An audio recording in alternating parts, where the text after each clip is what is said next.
তো তৈরি করে ফেললাম বাতে বাপে ইলিশ পাতুরি। তো দেখুন কালারটা কত ইয়ামি হয়েছে, আর সেন্টটা আলহামদুলিল্লাহ অনেক সুন্দর এসেছে। তো গরম ভাত দিয়ে খেতে অনেক মজা। তো আসসালামু আলাইকুম ভিউয়ার্স, তো আজ চলে এসেছি নোয়াখালী চাঁদপুরের বিখ্যাত ইলিশ পাতুরি, বাতে বাপে ইলিশ পাতুরি। তো এখানে আমি মিডিয়াম সাইজের একটা আস্ত ইলিশ মাছ নিয়েছি। এখানে নিয়েছি হলুদ গুঁড়ো, মরিচ গুঁড়ো, ধনে গুঁড়ো, পরিমাণমতো লবণ। এখানে নিয়েছি আদা রসুন পেস্ট, জিরা পেস্ট এবং শুকনো মরিচ পেস্ট। তার এখানে নিয়েছি আমি পেঁয়াজ কুচি। তো এই পাতুরিটার মধ্যে পেঁয়াজ পরিমাণ একটু বেশি দিতে হয়। আর এখানে নিয়েছি 1 কাপ সরষের তেল। যেহেতু ইলিশ মাছ, আর ইলিশ মাছের এই পাতুরিটার মধ্যে সরষের তেলই সবচেয়ে ভালো। তো যেহেতু আমি হাতে মেখে এটা ভাতের ভাপে দেব, তো এবার আমি ইলিশ মাছটাকে পাতলা পাতলা করে পিস করে কেটে নিব। তারপরে আবার এগুলোকে আবার আমি ছোট ছোট করে টুকরো টুকরো করে নিব। তো আসলে এটা আমাদের নোয়াখালী চাঁদপুরের বিখ্যাত এই পাতুরিটা। তো ওটা আসলে ভাপে দিয়ে খেতে অনেক মজা। তো আমার আম্মা সবসময় এই পাতুরিটা তৈরি করতো। তো যখনই ইলিশ মাছের সিজন থাকতো তখনই, কারণ অনেক টেস্ট। তো আম্মা আসলে এখন ওইভাবে পারে না, আমাকে কীভাবে কী করতে হবে বলে দিয়েছে। তো আমি ওইভাবে আম্মার কথা মতো রেসিপিটা আজকে করতেছি। তো এই যে আমার ইলিশ মাছগুলো সম্পূর্ণ ছোট ছোট করে টুকরো টুকরো করে নিয়েছি। এবার আমি এটাকে ম্যারিনেট করব। দিয়ে দিয়েছি পেঁয়াজ কুচি, এবার পরিমাণ মতো হলুদ মরিচ ধনে গুঁড়ো লবণটা দিয়ে দিয়েছি। এবার এখানে দিয়ে দেব আদা রসুন পেস্ট, তারপর হচ্ছে মরিচ পেস্ট, তারপর হচ্ছে জিরা পেস্ট। তো আসলে এই পাতুরি তো ঝালের পরিমাণ বেশি হতে হবে, কারণ ঝাল ঝাল না হলে পাতুরি তেমন একটা মজা লাগে না। এবার সবগুলো উপকরণ ভালোভাবে একদম হাত দিয়ে মেখে নিতে হবে। তো এবার দিয়ে দিব সরষের তেলটা,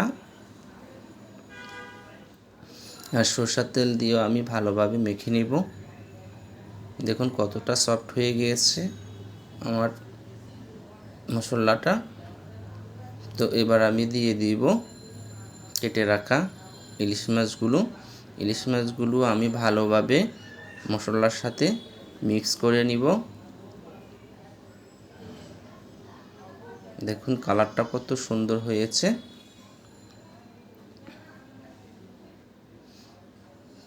তো এই রেসিপিটা অত্যন্ত সুস্বাদু একটা রেসিপি, ইয়ামি একটা রেসিপি।